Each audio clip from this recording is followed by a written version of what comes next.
Transgenders are gangsters. I used to do business with a transgender in Hollywood. Man, everybody would be scared of her in the boardroom. She'd walk in there, newly minted woman, high heels, purse. Wouldn't say anything to us, just walk around the conference table looking mean as shit.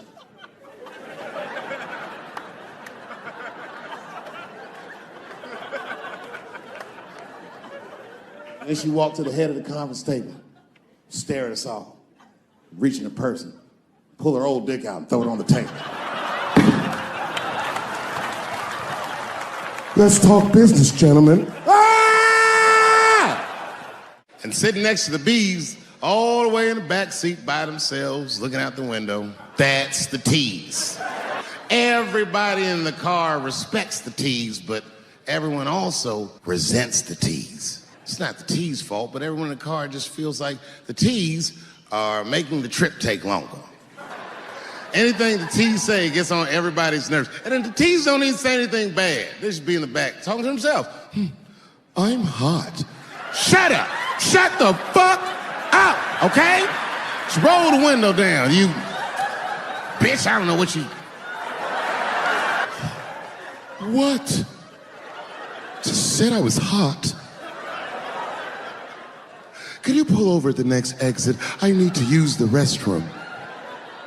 There is not a restroom for you for 4 states, nigga. Will you just shut the fuck up so we can get where we're going? My wife's friend, Stuart, told me that. My wife has a lot of gay friends. Stuart's their leader. She has a lot of gay friends. And I don't like them. Not because they're gay, I'm just judging them on the merits of their character. They're just not nice dudes. They're rude house guests. They're sitting on my couch, giggling with my wife, eating my mother macaroons. And I come in, they act like the party's over. Hey, Stuart, what's going on? This guy talks to me the way a cat would speak if a cat could talk. Hi, David. He always must have some kind of gay political argument. The last one was about a petition in federal court to take the words husband and wife out of the law. I said, well, why would you want those words out the law? He said, because it discriminates against same-sex couples. I was like, niggas, please save me the semantics. Just trust me, take your chips and get the fuck out of the casino. You're about to crap out. Go outside, talk that over amongst yourselves, and whichever one of you is gayer, that's the wife. I remember I was at this bar one time. This is that kind of bar it is. I was in there one time, I was fucked up, and I turn around to everybody in the bar, I go, hey, everybody, I'm gonna buy everyone in the bar around the drinks. And all the motherfuckers was like, hoorah! And the bartender knew I was drunk, so she pulled me aside. Mr. Chappelle, are you sure about that? That's going to be $16. Guess who was in the bar? I thought I was seeing things. I looked across the room, and I saw the trans bitch from the picture. I said, what is a trans person doing in a place like this? This is very dangerous behavior.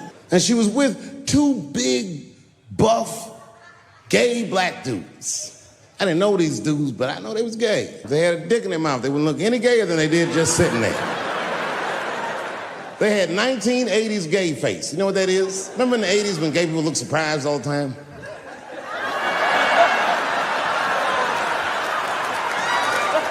Stuart educates me about this movement, you know what I mean? I didn't even know shit about it. He told me it's called LGBTQ.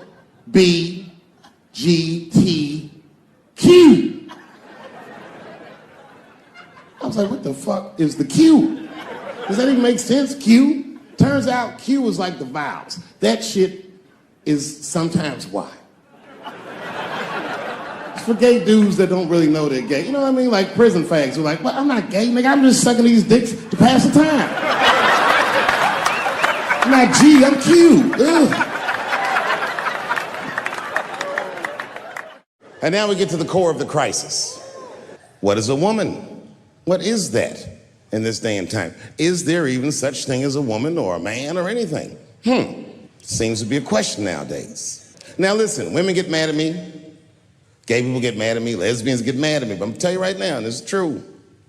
These transgenders, these niggas want me dead. I've gone too far. I've said too much. And I gotta tell you, I'm very worried about it. I'm not even joking. Every time I come out on stage, I be scared. I be looking around the crowd, searching for knuckles and Adam's apples to see where the threats might be coming from. A nigga came up to me on the street the other day. He said, "Careful, Dave, they after you." I said, "What?" One they or many theys?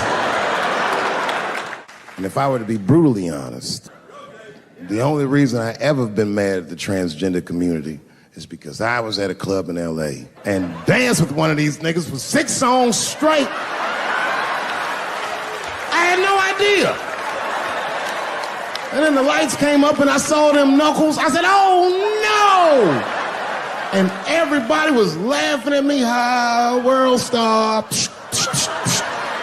I said, "Why didn't you say anything?" Then I heard that sultry voice. "I didn't say anything, Dave Chappelle, because I was having a wonderful time, and I wasn't sure how you'd feel about it." I said, "You knew how I'd feel." And she said, "I'm going home. I don't want any trouble from you." I said, "Home? It's only 2 songs left. I mean, we might as well finish the night." And we ended up having breakfast together. Everybody's mad about something. Recently, I got attacked online by some gay bloggers, and it hurt my feelings. I have no problem with gay people, but I fucking hate bloggers. I'm not saying it because this person was gay. They was just acting like a bitch online. They was like mischaracterizing my jokes, trying to make a point off of me, when it's like, yo, I'm your ally, motherfucker. I'm not trying to stop gay people. I got better shit to do. This motherfucker was saying things to try to get gay people to beat me up. Seriously, he was like, Dave Chappelle's jokes. I don't know how he actually talks. I'm just making his voice up. Dave Chappelle's jokes were an affront to the manhood of all gay men. What the fuck does that mean? I didn't say anything that would allude to gay men not being men. I know you men. In fact, what could be manlier than fucking another guy in the ass? It's the most gangster shit I've ever heard of in my life. I told you I'm not cut out for that. I'm a pussy. I said, I have a superhero idea. He goes, really? I go, yeah, he's a gay superhero. He was like, really? What's it called? Huh? Oh, it's called Same Hero, New Boots. It's about a gay sous chef in San Francisco. He gets bit by a radioactive rat on his shift when he's taking out the trash and is blessed with powers beyond his wildest dreams. Supersonic, gay kind of powers. And he starts saving everybody in San Francisco. But at first, he only saves gay people. Later, he saves everybody, and the whole city just falls in love with him. The only problem is, no one remembers him when he saves them. Well, I don't understand. Why wouldn't they remember him? I said, because, dummy, he's gay. He keeps changing his outfit. People come up, thanks for saving, mister. What's your name anyway? And he's like, same hero, new boots and emotions. You think I hate gay people, and what you're really seeing is that I am jealous of gay people. Oh, I'm jealous. I'm not the only black person that feels this way. We blacks, we look at the gay community and we go, God damn it, look how well that movement is going. Look how well you are doing. And we've been trapped in this predicament for hundreds of years. How the fuck are you making that kind of progress? I can't help but feel like if slaves had baby oil and booty shorts, we might have been free 100 years sooner, you know what I mean? If Martin Luther King was like, I want everybody to get up on them floats, get your bodies good and shiny. The only reason I ever been mad at the transgender community is because I was at a club in LA and danced with one of these niggas for 6 songs straight. I had no idea. And then the lights came up and I saw them knuckles. I said, oh no! And everybody was laughing at me. Hi, world star. I said, why didn't you say anything? Then I heard that sultry voice. I didn't say anything, Dave Chappelle, because I was having a wonderful time, and I wasn't sure how you'd feel about it. I said, you knew how I'd feel. And she said, I'm going home. I don't want any trouble from you. I said, home? It's only 2 songs left. I mean, we might as well finish the night. And we ended up having breakfast together. I'll grow up. That doesn't make me gay. I just titty fucked her. His titties are as real as any titties in L.A. It's 2 o'clock in the morning. I was just borrowing a little friction from a stranger. Whoops. And they've canceled people that are more powerful than me. They canceled J.K. Rowling. My God, J.K. Rowling wrote all the Harry Potter books by herself. She sold so many books, the Bible worries about her. And they canceled her because she said in an interview, and this is not exactly what she said, but effectually, she said gender was a fact. And then the trans community got mad as shit. They started calling her a TERF. I didn't even know what the fuck that was. But I know that trans people make up words to win arguments. So I looked it up. TERF is an acronym. Stands for Trans Exclusionary Radical Feminists. This is a real thing. This is a group of women that hate transgender. They don't hate transgender women, but they look at trans women the way we blacks might look at blackface. It offends them. Like, ooh, this bitch is doing an impression of me.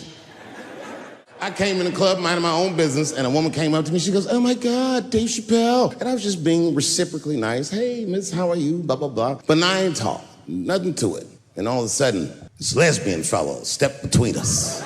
Hey, nigga, that's my girl. I said, yo, my man, back up like that. She said, I ain't backing up off shit, nigga. That's my girl. I said, bro, you're gonna have to give me 3 feet like this. She said, stop calling me a man, motherfucker. I'm a woman. I said, what? And then I looked deep in this nigga's cheekbones. I said, oh my God, you are a woman. It was just too much for me to even wrap my mind around. But I tell you what, I unballed my fist immediately, and I softened my posture so that she would know she's in no danger. I even changed the tone of my voice. I said softly, sweetly, like a pimp might say. Bitch, I'm about to slap the shit out of you. I'm goddamn sick of it. This is the worst time ever to be a celebrity. You're gonna be finished. Everyone's doomed. Michael Jackson has been dead for 10 years, and this nigga has 2 new cases.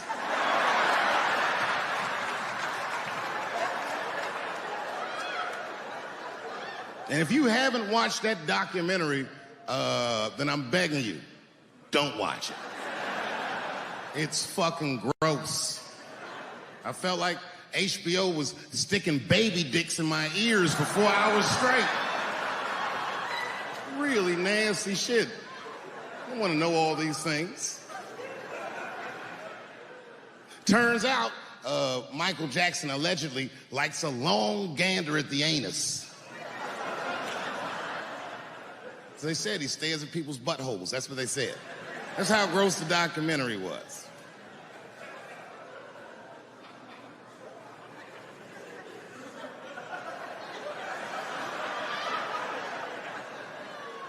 I'm gonna say something that I'm not allowed to say. But I gotta be real. I don't believe these motherfuckers. I believe it. But let me qualify the statement. I am what's known on the streets as a victim blamer. You know what I mean? Somebody come up to me like, Dave, Chris Brown just beat up Rihanna. I'll be like, well, what did she do?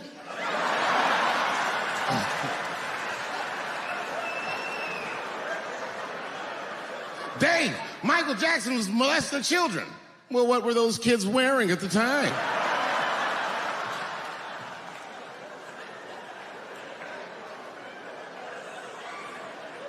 I don't think he did it. But you know what? Even if he did do it, you know what I mean?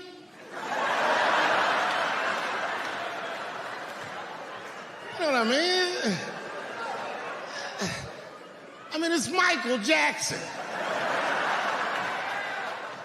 I know more than half the people in this room have been molested in their lives.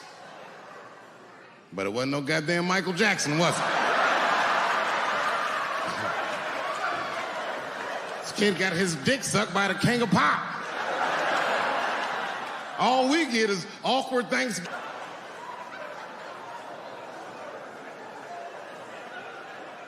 You know how good it must have felt to go to school the next day after that shit? Hey, Billy, how was the weekend? How was my weekend? Michael Jackson sucked my dick.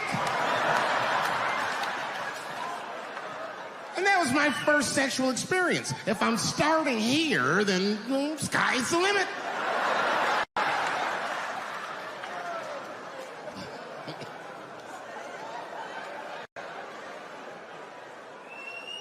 I know it seems harsh, but man, somebody's got to teach these kids. There's no such thing as a free trip to Hawaii. He's gonna want to look at your butthole or something.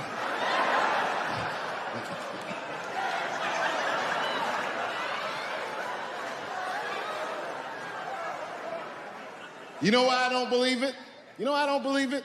Because if Michael Jackson's out here doing all this molesting, then why not Macaulay Culkin? Macaulay Culkin said in an interview that Michael Jackson never did anything inappropriate with him or even around him.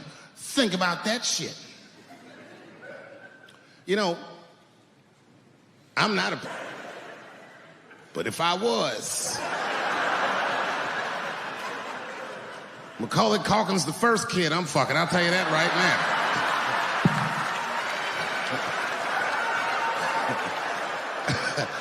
I'd be a goddamn hero. Hey, that guy over there fucks a kid from Home Alone. And you know how hard he is to catch.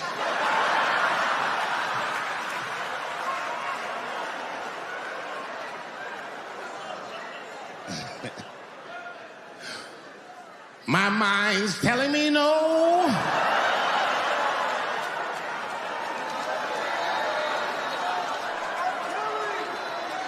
Okay, R. Kelly is different. I mean, you know, if I'm a betting man, I'm gonna put my money on he probably did that shit. I'm pretty sure he did that shit. You know, it was bad, okay, so a couple years ago, I was doing a show in Detroit, and I'm sitting backstage in my dressing room. A friend of mine comes by, this chick, Dream Hampton. Dream tells me, right before I'm going on stage, she goes, Dave, I'm working on a documentary about R. Kelly. Would you like to be in it? And I was like, nah, bitch, I'm cool. I went on stage, I just forgot about the shit. And then 2 years later, the documentary comes out, Surviving R. Kelly.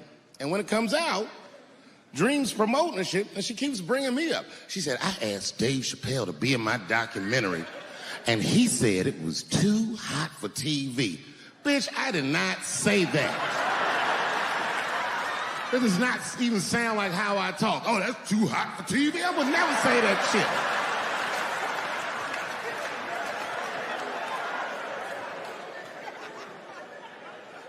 But I'm gonna tell you guys why I wasn't in the documentary. There's a very simple reason, and I cannot stress this point enough. The only reason that I didn't do it was because, and it's very important, I don't know this nigga at all. I don't know anything. I don't know anything that they don't tell me about. I don't hang out with this nigga, nothing. So what the fuck do I gotta be in the documentary for? This guy, R. Kelly, got another sex tape out now. Can't believe that shit. This guy makes more sex tapes than he does music. He's like the DJ one. Like, damn, nigga. It's a lot of tapes. The new one's so bad that they didn't even show it. I've never seen anything like this. The prosecutor in Chicago came out in a press conference and read to the media a transcript of a sex tape. Have you ever heard of such a thing? This nigga read the sex tape. And it was so bad that R. Kelly sounded guilty in the transcripts.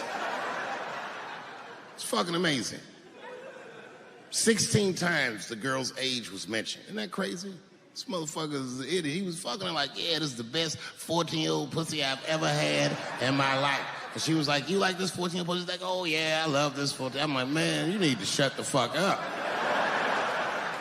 You gotta give your lawyer something to work with. You're supposed to be on the tape like, this is the best 36-year-old pussy I've ever had in my life. And then your lawyer gonna be like, Your Honor, clearly my client thought that this woman was 36, as he mentioned some 16 times in the tape. They gonna know you lying though, you know what I mean? Everybody knows no such thing.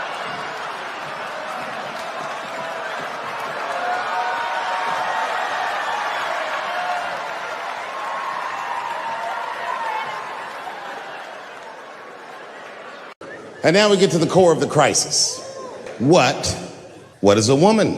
What is that in this day and time? Is there even such thing as a woman or a man or anything? Seems to be a question nowadays. Now listen, women get mad at me, gay people get mad at me, lesbians get mad at me, but I'm gonna tell you right now, and this is true, these transgenders, these niggas want me dead. I've gone too far, I've said too much.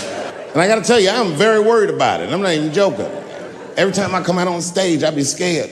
I be looking around the crowd, searching for knuckles and Adam's apples to see where the threats might be coming from. A nigga came up to me on the street the other day. He said, "Careful, Dave, they after you." I said, "What? One they or many theys?" How old is 15 really? Oh, that's a good question. That's a good question. I'm not saying that a person is as smart as they're going to be at 15. That's not what I'm saying, man. But I am saying 15 to me is old enough to decide whether or not you want to be pissed on. I mean, that's me. If you can't make a decision like that by the time you're 15, then just give up, motherfucker, because life is way harder than that. I make tougher decisions all the time. If you don't want to get pissed on, just get the fuck out of the way. It's not even a decision. If I start peeing on the front row, they're not going to have to calculate and think, oh, how do I feel about this? Am I okay with it? They just move. You can do that at 15. I could have. I've been 15. When I was 15, I was doing stand-up in nightclubs. I smoked reefer from time to time. Friends were selling crack. I was trying to finger fuck people. I knew what was happening around me to some degree. Getting pissed on was the least of my worries at 15. Trust me. But it keeps coming up. There's a lot of confusion around that age. Anytime 15 comes up, people freak out. Like when that girl, Elizabeth Smart, got kidnapped. Right? Remember in Utah last year, 15-year-old girl Elizabeth Smart was kidnapped, and then they finally found her and the whole country was relieved. And I was the only one saying, damn, she wasn't that smart after all. Not because she got kidnapped, that could happen to anybody. I'm not knocking her for that. I'm just saying, if you kidnapped me when I was 15, you gotta take me further than 8 miles away from my house, man. God damn. You can't hold me prisoner around shit I recognize. I'll break away. I'll break away. Fuck off me, nigga. That's my bus stop. I know where I'm at. I'm going home.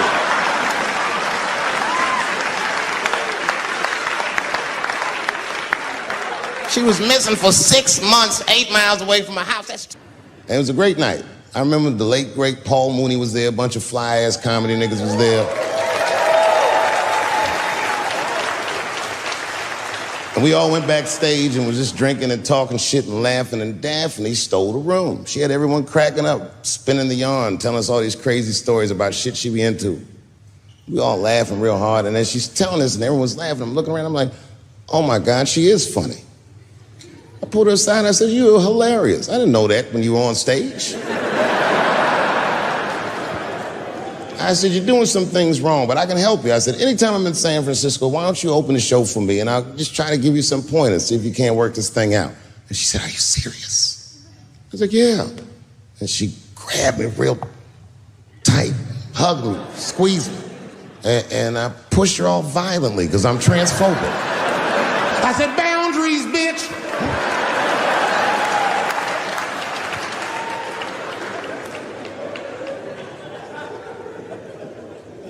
When Sticks and Stones came out, a lot of people in the trans community were furious with me, and apparently they dragged me on Twitter. I don't give a fuck, because Twitter's not a real place.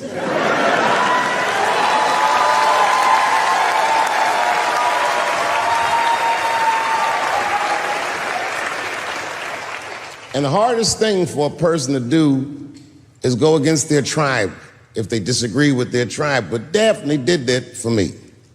She wrote a tweet that was very beautiful, and what she said was, it was almost exactly what she said, She said, punching down on someone requires you to think less of them. And I know him, and he doesn't. He doesn't punch up, he doesn't punch down, he punches lines, and he's a master at his craft. That's what she said.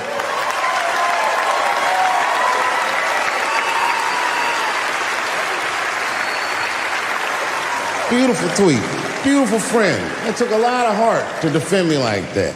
And when she did that, the trans community dragged that bitch all over Twitter. For days, they was going in on her, and she was holding her own because she's funny. But 6 days after that wonderful night I described to you, my friend Daphne killed herself. Oh, yeah. It's a true story. My heart was broken. Yeah, it wasn't the jokes. I don't know if it was them dragging her. I don't know what's going on in her life, but I bet dragging her didn't help. I was very angry at them. I was very angry at her. I felt like Daphne lied to me. She always says she identified as a woman, and then one day she goes up to the roof of a building and jumps off and kills herself. Clearly, only a man would do some gangster shit like that. Hear me out. As hard as it is to hear a joke like that, I'm telling you right now, Daphne would have loved that joke. That's why she was my friend.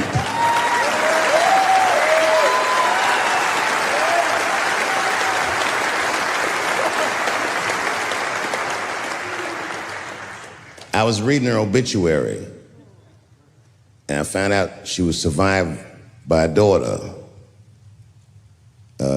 And the moment I found that out, and this is true, Anderson Cooper from CNN texted me. And all he said was very nice. He said, "I'm sorry to hear about your friend." And I texted him right back, "New phone, who this?" He said, "It's Anderson Cooper." I said, "Oh," I said, "Anderson." I go, "Look, I need to find her family." And he texted me right back with all the phone numbers and all this information. I say this to say, if you ever want to know about anything gay, call Anderson Cooper from CNN. This nigga is faster than Google.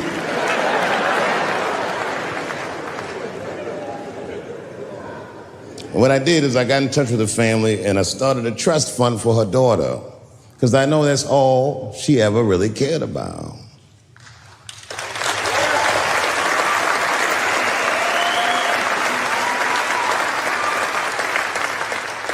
And I don't know what the trans community did for her, but I don't care, because I feel like she wasn't their tribe. She was mine. She was a comedian in her soul.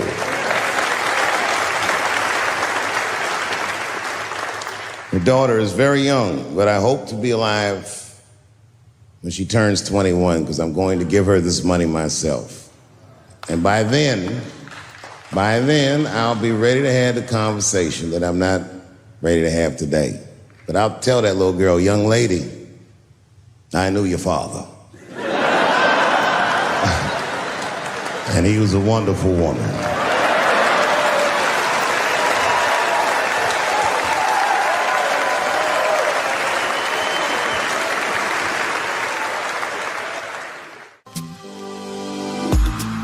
Life can get tough, chills in my bones, working too much, weight on my soul, closing my eyes, let it all go, the least I can try.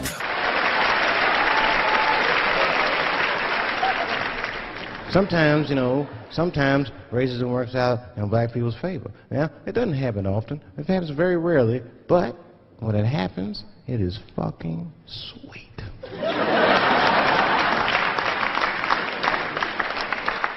I'm serious. This one time racism saved my life, man. I was on a plane.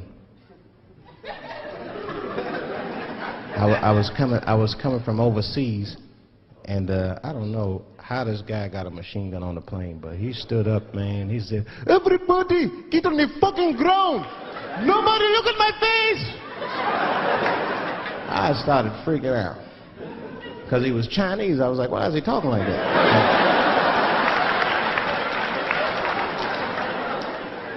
He was screaming and crying. I was the only brother on the plane. Well, I thought I was the only brother. I looked over, there was one other black dude. He was from Nigeria. I looked over at him, he was looking right in my face, man. He didn't say 2 words to me. He just looked at me. He was like,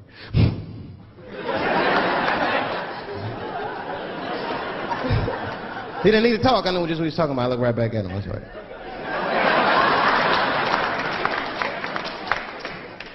some white dudes on the front of the plane seen us. They were like, oh my God. I think those black guys are going to try to save us.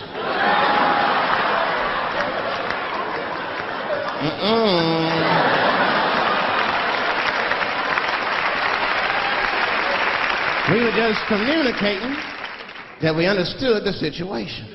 We were both seeing the same thing. What we understood was simple. Terrorists don't take black hostages.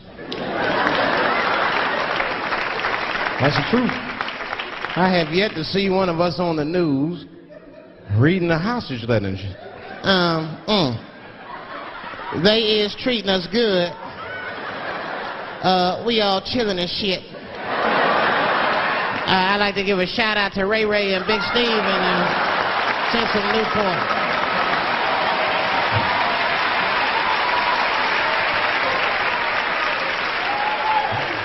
You're not going to see it. Terrorists are smart. They know what they're doing there, you know. They terrorists. They know that black people is bad bargaining chips.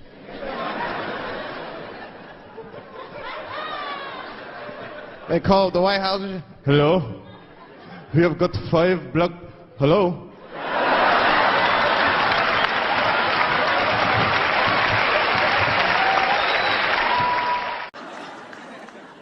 You know who I feel real bad for is Indians.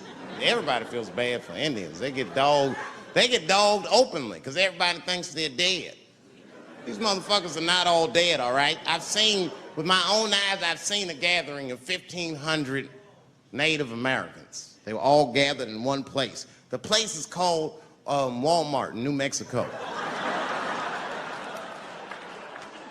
There's Indians everywhere. I'd never seen Indians before. I wasn't even sure if they were Indians. It's fucked up, but I asked one of them. It's not nice, but I seen him in the sports section looking at bows and arrows. I had to say something. Excuse me. I don't mean to be rude. Are you an Indian? And he was cool. Yes. Yes, I'm Indian. Still didn't believe him. I had to test him to be sure. This is fucked up. But I had a gum wrapper in my pocket, so I balled that shit up and I threw it on the floor. And a single tear came out his eye. I said, oh, shit. I had so many questions. So what tribe are you from? I am a Navajo. I said, word. I studied you in social studies. You're a hunter-gatherer, correct? He said, I guess so. That's what you wish to call it. I said, why? What do you call it? He said, I am an alcoholic.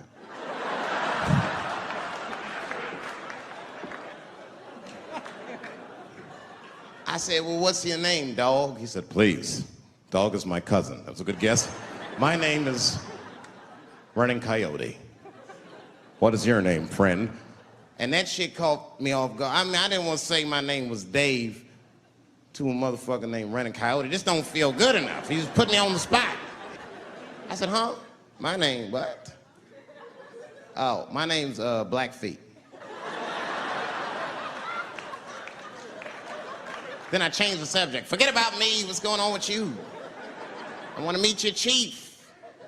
Why don't me, you, and your chief and your friends get together tonight? We could have a real live peace pipe smoking ritual. We need to celebrate, nigga. I thought you were dead. And he set it up. It was beautiful. It was just like I dreamed. We was all sitting around. Them Indians was beating the drum. Some other Indians came out the back with a long blanket that was folded in half and put in front of us. Opened that shit up, and on the blanket was a long wooden pipe with feathers. And bags of weed were all over the blanket. Chief walked over.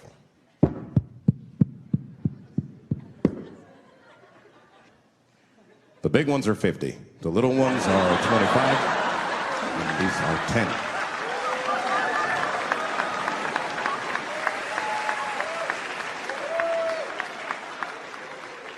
Me and those Indians got high as shit. I was begging. I told the chief, he was talking, I cut him off. Time out, chief. Sorry to interrupt. I'm fucking smashed, man. The weed's too strong. I'm itching. This is PCP. The spirits have got me. Chief, the spirits have got me. And the chief threw some water in my face. Calm down, blackface. Splash. I said, hey, it's black feet, motherfucker. Take it easy.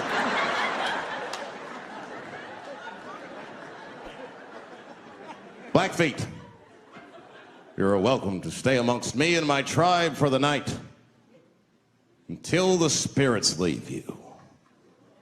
And they gave me my own teepee to sleep in, which sounds nice. I personally felt like it was a little fucked up, you know, because they all had houses, man. It's like, why can't I sleep with y'all in the house and watch TV? Nigga, I can't be on this grass all night.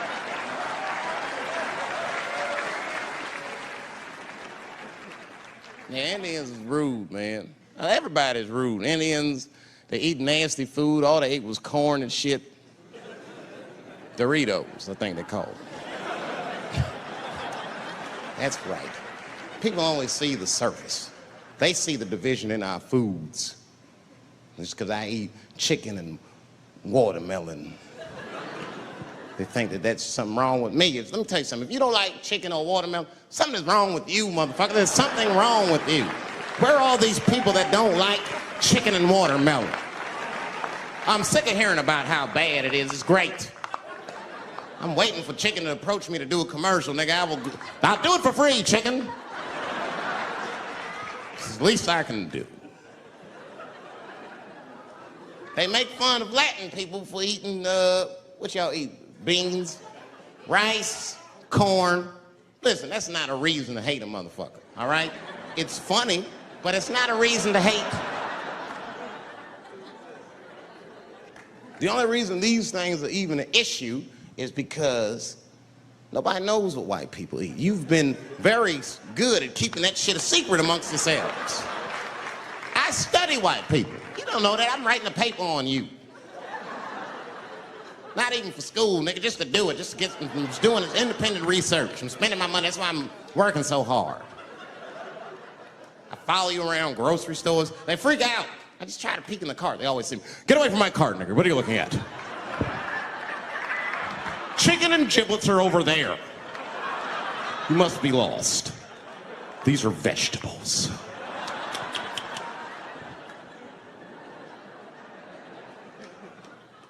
I know what you drink. See how quiet it got? Grape juice. Surprise, motherfuckers, you didn't know I knew about grape juice, did you? Oh, don't play dumb with me. Look at what is it?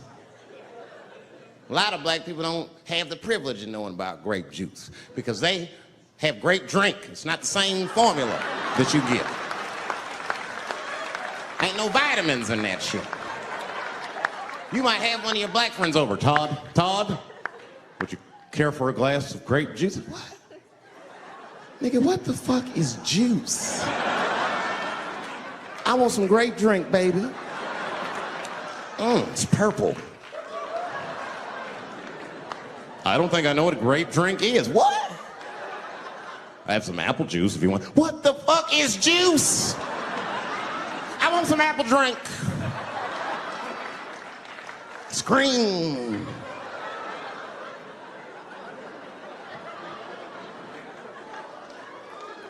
Remember that commercial for Sunny Delight when all the kids run in from outside playing? And they all run to the fridge. All right, I got some purple stuff, some Sunny D. As soon as you say Sunny D, all the kids go, yeah! Watch the black kid in the back. If you ever see that commercial again, look at that black kid. He'd be like, I want that purple stuff. That's drink, nigga, that is drink. They want drink. I want all them vitamins, nigga, I want drink. Sugar, water, purple. That's the ingredient, sugar, water, and of course, purple. It's too fucking much. I got a lot of things to talk about tonight. First of all, I've stopped smoking weed. With black people, you didn't let me finish, motherfuckers. God damn. I'm sorry, black people, to break the news so publicly, but I can't smoke with you anymore. Every time I smoke weed with my black friends, all you talk about is your trials and tribulations. I'm sick of that shit. I got my own problems. Nigga, that's a waste of weed. I'm smoking weed to run away from my problems, not take on yours. From now on, I smoke weed exclusively with white people. Calm down, motherfuckers. You win by default. You got good weed conversation. All white people talk about when they get high is other times that they got high. I can listen to that shit all night. Dude, remember at Frank's last week? It's fucking smashed, man. And catalogs everything they drink. 2 shots of Jaeger, tequila, 4 bong hits, man. Beer, cheeseburger. That shit is great. Only bad part is you cannot pass out around white people. Every time white dudes pass out around each other, they always do some borderline gay shit when the guy's asleep. Frank fell asleep, so we like stuck a carrot in his ass and put shaving cream on his balls. Like, Why, motherfucker? Why would you do that to a friend of yours? He trusted you enough to sleep around you? You gonna put a carrot in his ass? Is that nice? I tell you right now, if I put a carrot in a black dude's ass, a nigga will kill you when he wakes up for some shit like that. That is an automatic death sentence on the street. It's a rap for you. I'm gonna kill that motherfucker. I thought y'all was friends, baby. What happened? I fell asleep at his house, right? We was drinking, and I fell asleep at his house, and while I was sleeping, right? I'm just gonna kill that motherfucker, all right? That's all you need to know. And fuck carrots.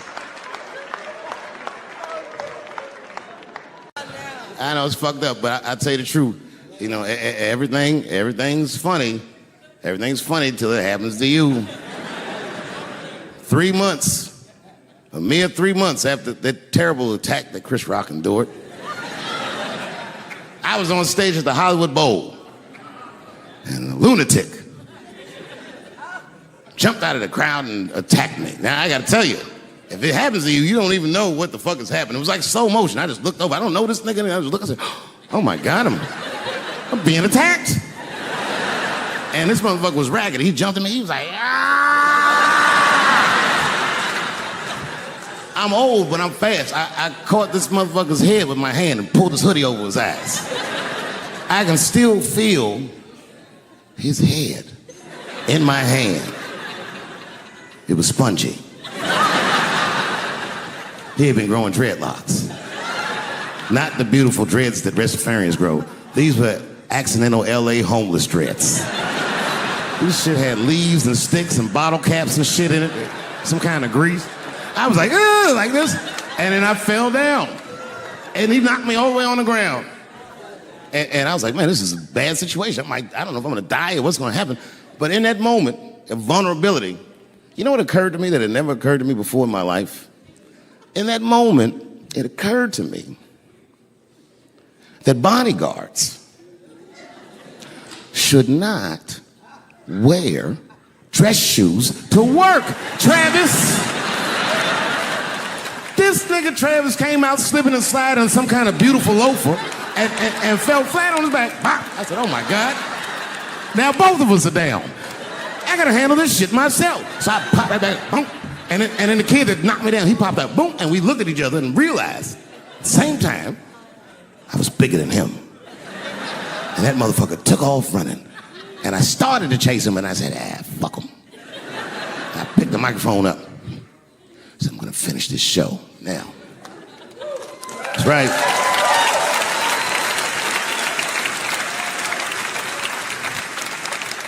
For 3 months before that, I'd been making fun of Chris Rock. And people would ask me all the time, They say, Dave, what would you do if you were Chris Rock and Will Smith slapped you in the face? And to this day, the answer is the same. Well, I don't know what I would have done. I've never been in a situation that extreme. But I do know now what Will Smith would not have done. And that is enjoy the rest of his evening. Man, listen. We gave that kid a good while. We was whooping his ass. Not we, I mean, I was on stage trying to think of a joke to tell, but they was beating this nigga up right behind me. Everybody could see it. Everybody could see it. And I'm sitting up there trying to think of what to say. And I'm tongue-tied. Me, of all people, can't think of anything to say. Look at my karma. Just that moment. Of all the people in the world, Chris Rock walks from backstage, walks up to me in front of 20,000 people, grabs the mic out of my hands and looks at the crowd and goes, "Was that Will Smith?" Man, motherfuckers fell out of their chairs laughing. I was standing there looking stupid. I was fucking furious because I'm thinking in my mind, nigga, this is my attack. You got attacked 3 months ago. Now you have jokes. So I snatched the mic back from Chris and tried to get one off, but my shit did not go good at all. I didn't know what to say. I was just like, it was a trans man. And the crowd was like, boo. It's LA, we like trans people, boo. I know, I felt so bad. I felt so bad.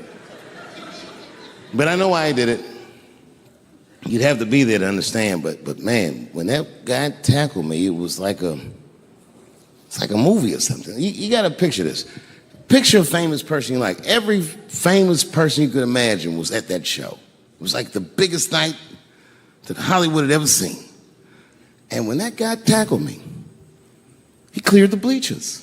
I had to watch the tape afterwards to know this happened, but as soon as he tackled me, Jamie Foxx was the first motherfucker that jumped out of the crowd. He was wearing a white cowboy hat like he knew this shit was gonna happen to him. Never seen this nigga in a cowboy hat before. And Jamie started chasing that motherfucker around like any given Sunday.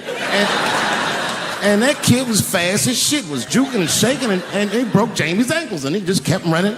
And then Jon Stewart from The Daily Show ran from backstage and jumped at this motherfucker like Super Jew. He was like, ah! And the kid seen John coming, so he jumped back, and John went flying that way. And this kid was fast, and then he turned around. He sees the emergency exit. He starts running for the emergency exit. Just before he got to the door, motherfucking Puff Daddy from Bad Boy Records jumped in front of the door. That nigga was like,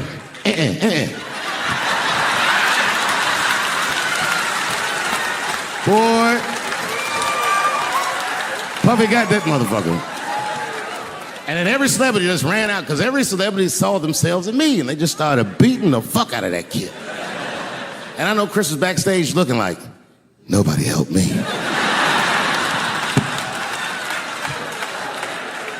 Everybody hates Chris.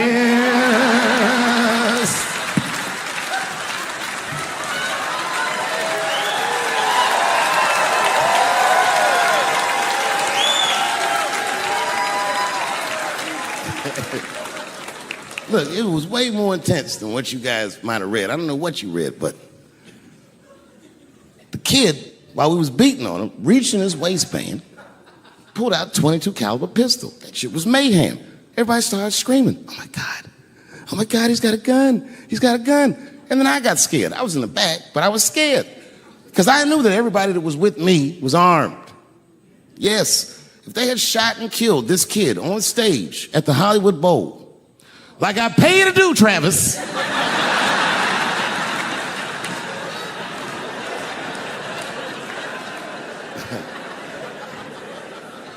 but Travis G'd up. Travis wrestled the gun out of the kid's hand, and then he took it like this and tried to chamber the round, and he couldn't. So he pulled the trigger, and it wasn't a gun. A knife blade popped out of the front. I guess this kid was gonna stab me. Some scary shit. So the next night, even though I didn't have a show, I said, I gotta get right back on stage. And I went and did a show. And someone in the audience screamed out, Dave, what happened with the attack? And I didn't know There was journalists in the room. All I said was that this nigga had a knife that identified as a gun. I got 6 more weeks of bad press for that joke. I didn't even do nothing to this nigga. That was not right. That was not right. And then the New York Post went to the jail and interviewed my attacker like he was some kind of hero. And I read that interview. It turns out the entire attack was my fault. Yes, I triggered him. I didn't mean to. I had done jokes about the homeless. It turns out this young man was homeless. And I mean, there's no way I could have known this. But I will say, for a homeless guy, this nigga had incredible seats.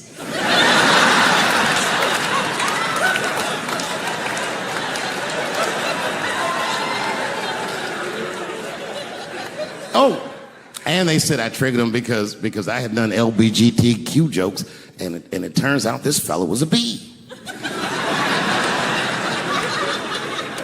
That was the headline in the article. It said, Dave Chappelle's alleged attacker is bisexual. I said, alleged attacker? This motherfucker definitely attacked me. I'll show you the tape. He's allegedly bisexual. I'm gonna need to see him suck somebody's dick before I believe the rest of this article.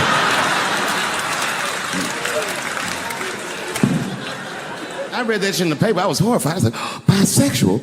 I could have been.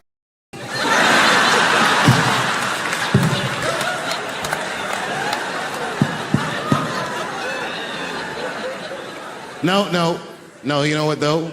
It's not funny because after all that madness ensued, I went to the hotel room. I was by myself and I opened the door and my wife was in there alone.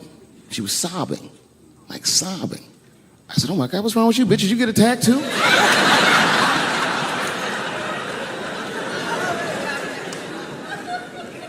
And she's crying. She said, oh my God, David. She said, if you had died tonight, me and the kids would have nothing.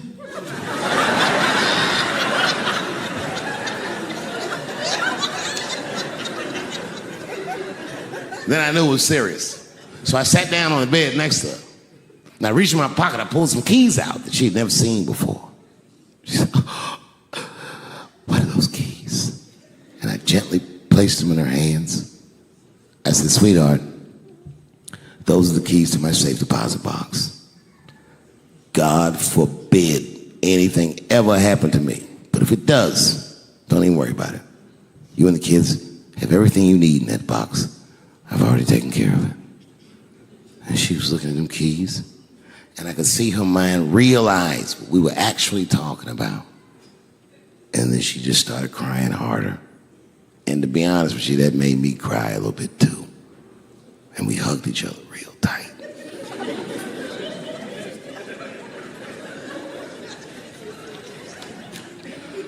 Do you know this bitch looked in the box while I'm alive and well?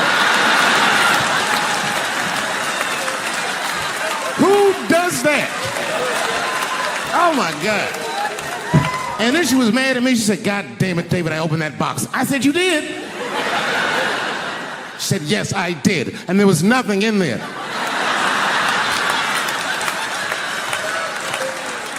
I said, nothing? Oh. She said, nothing except your stupid joke book. I said, whoosh. I said, well, sweetie, look. If you tell those jokes exactly how they're written, you and the kids should be fine. They're really good jokes.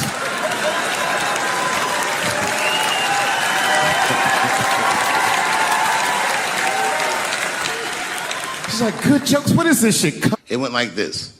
Ladies and gentlemen, this next young man coming to the stage is starting his comedy career tonight. Who knows? We may be witnessing the birth of a star. Please welcome David Chappelle.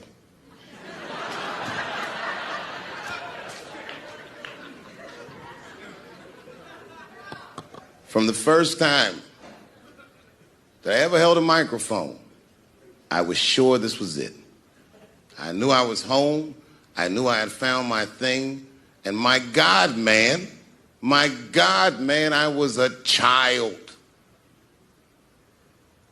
I got good. Matter of fact, I was good from the moment I started. And I'm not saying this to be a braggart. I'm telling you the truth. These old niggas was in awe of me. How is this little boy so poised? They used to say. I was. I mean, you know, I got better, but it started out good. About a year into it, when I was 15 years old, I had written a joke during the AIDS epidemic about having a Goodyear condom. Something, I don't even remember the joke. Something about an industrial strength condom by Goodyear. I just remember all the comedians really liked that joke. And there was an older comedian.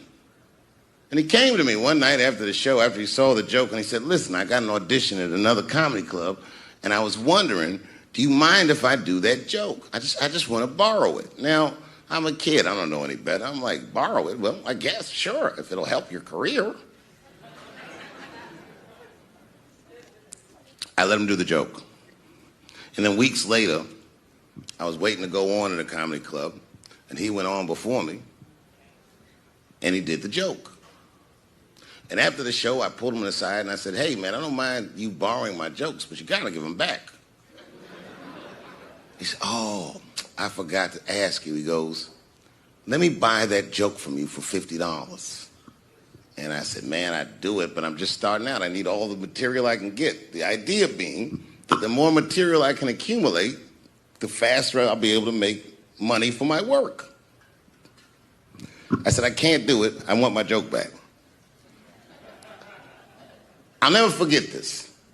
Remember, I was a 15-year-old child. This guy was a grown-ass man.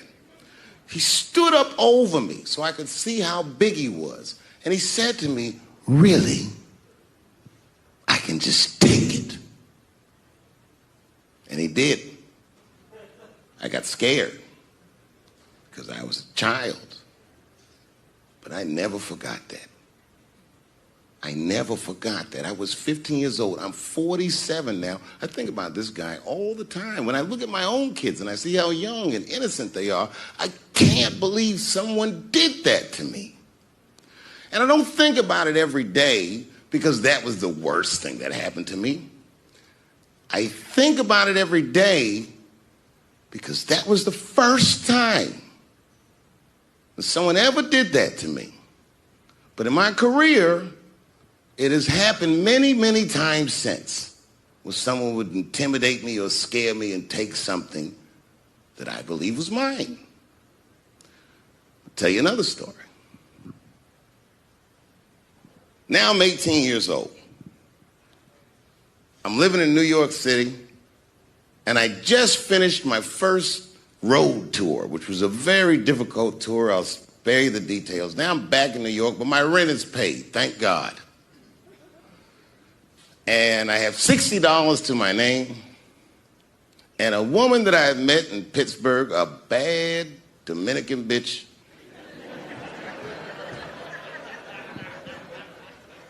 was coming to New York. She was going to spend the weekend with me. I couldn't wait for her to get there. She was coming that evening. But remember, I only had $60 for a whole weekend to entertain a bad bitch. Now I'm walking through Greenwich Village, and I see something I've never seen before. 3-card Monte. You know what that is? Yeah, the guy had the whole thing. The table was set up, and he had the 3 cards, and the crowd was hooting and hollering, and he was like, find the red card, find the red card, and people were playing. Sometimes they win, sometimes they lose, but it was really exciting, and I'm standing there watching it, and I noticed while I'm watching them play this game that the red card, the one you're trying to find, had just a little bend on the corner. And I'm watching it, and I'm like, yo, this guy doesn't seem to know that red card is bent. I'm going to beat this motherfucker. And I walked up to the table and I said, let me play a hand. And I put my last $60 on that table and he starts to shuffle and find the red card, find the red card. And I kept watching that bent card go around the table, make sure I kept my eyes on that bent card. And when he stopped shuffling and he said, find the red card, I pointed to it with confidence. Here it is right here. And he flipped it over and it was black. And he took my money. I couldn't fucking believe that. How did this nigga do that? Was that magic or sorcery? I was confused. So you know what I did? I sat there and I watched him for a real long time play the game. And I realized that all those people who was doing all that hooting and hollering and betting, my God, they were his friends. They were in on the whole thing. I felt so wronged. I felt so stupid. And then the next sucker came up to the table and was about to put his money down. And I said, fuck that, man. Don't put your money there. All these niggas is in on it. It's a trick. And when I said that, the guy that was dealing, and this motherfucker was huge, snatched me up by my collar. Feel how strong he was when he grabbed me. I was a skinny little guy. And he was gonna maul me. The only reason he didn't, I'm sure, is because he saw the fear in my face. And that fear, he looked at me. I saw his eyes go from hard to soft. He softened. Then he looked at me like the way a father would look at a child. And he said to me, young man, don't ever come between a man and his meal. I never forgot that either.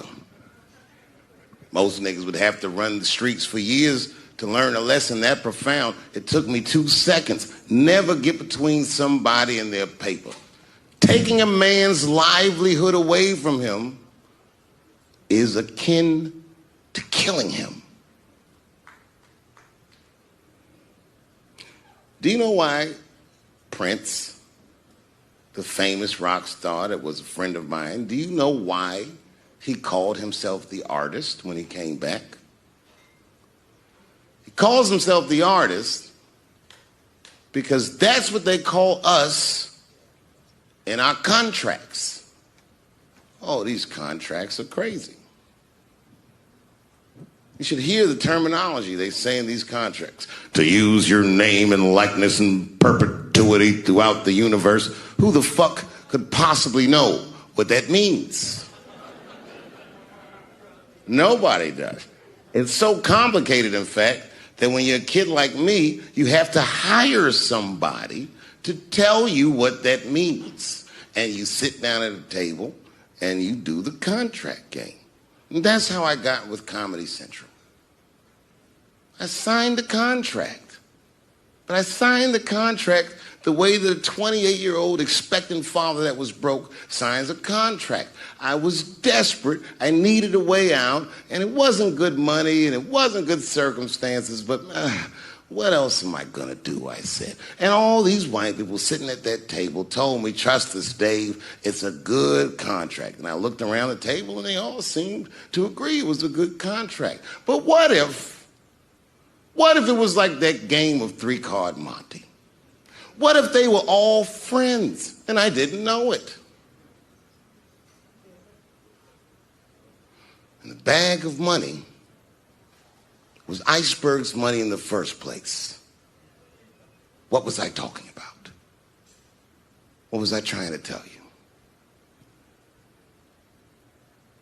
Last week, 2 weeks ago, whenever it was, I call Lauren Michaels and I tell him, okay, I'll do it. I'll do Saturday Night Live on election night. And the day I made that phone call, the day I committed to it, it gets announced that Netflix is streaming Chappelle's show. Not just Netflix. HBO Max is streaming it too. I'll tell you another story about HBO. No, hear me out. Did you know, before Chappelle's show was at Comedy Central, I pitched that show to HBO. I Told them what I wanted to do. Now, these are executives. All they have to do is say, yeah, we'll take it, or no, thank you, we won't. But they didn't say either of those things. They went too far. They said, literally, what do we need you for? That's what they told me, as they kicked me out of the office. What do we need you for? And here we are, all these years later, and they're streaming the very show that I was pitching to them. So I'm asking them, what do you need me for?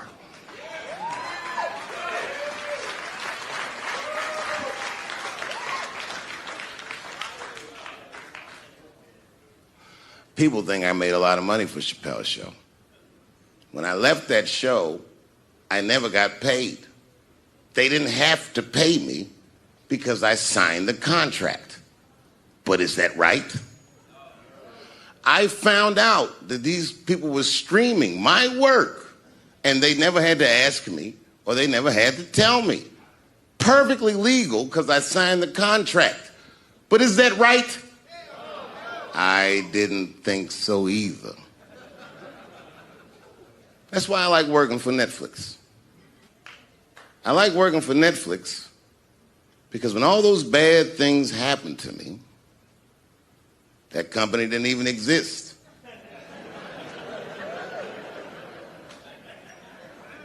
And when I found out they were streaming Chappelle's show, I was furious. How could they not know? So you know what I did? I called them and I told them that this makes me feel bad. And do you want to know what they did? They agreed that they would take it off their platform just so I could feel better. That's why I fuck with Netflix.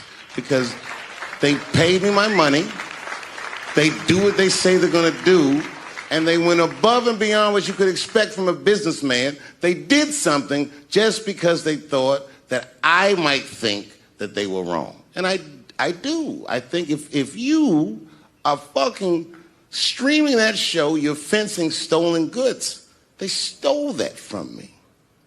They just took it. And I'm not up here trying to tell you guys that I believe that Comedy Central gave me a raw deal just because I'm black.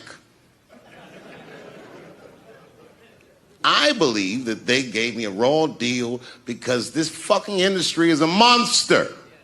It's the same monster that these Me Too bitches was trying to tell you about. But they hate the monster for how it fucks. And I hate that monster for how it eats. But my God, man, it's the same monster. When I quit the show, all my friends would say, well, fuck them, Dave. Why don't you just do Chappelle's show at another network? Yeah. And why doesn't a slave run from one plantation to another plantation because the master over there might be nicer? My God, man, I was trapped. You know what? Tell you the truth. I've even thought about coming back and doing another Chappelle show. Well, but if I do, I can't call it Chappelle's show because my name and likeness is being used by them in perpetuity throughout the universe. It's in the contract.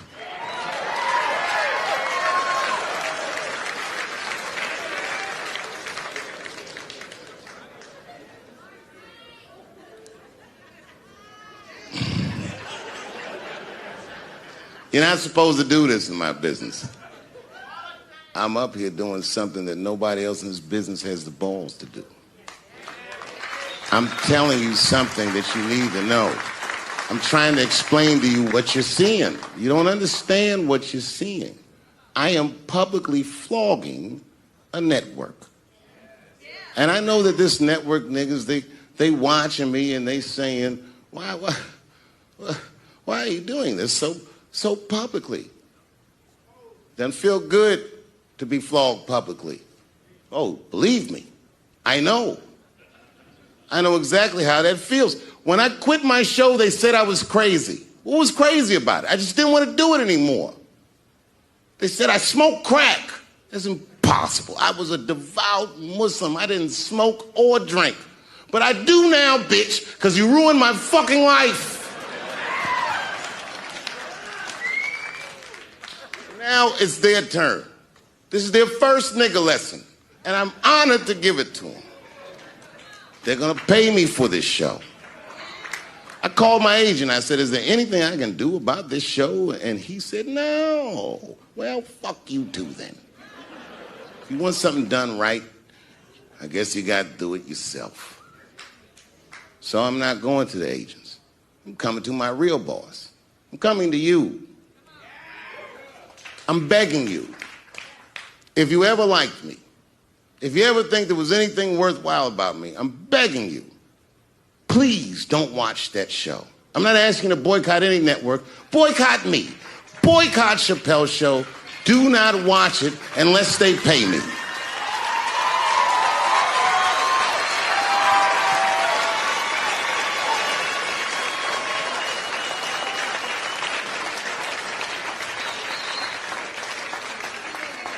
If you're a shareholder at Viacom, then I'm talking to you.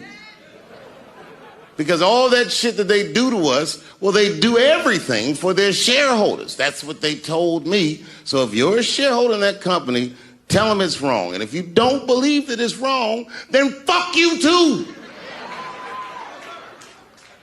should know what's in the hot dogs you eat. Now, there's probably a bunch of people at Comedy Central and Viacom and all these places that have no idea what I'm talking about. They've all either quit or been fired or got Me Too'd or something. Them niggas is gone. And there's a whole bunch of new young people there, and they're probably looking like, what is he talking about? They may not actually know what the fuck happened to me. So I'll tell you what I'm talking about. Go downstairs to your accounting department, open the books, see what that show made, and look at what you paid me. That's exactly what I'm talking about. You're going to pay me. I am inviting you to come with me and work with me. And let's fight against that terrible, terrible feeling that you made me feel together. We can fight together and work this thing with Chappelle's show out. Or I can just take it. Thank you.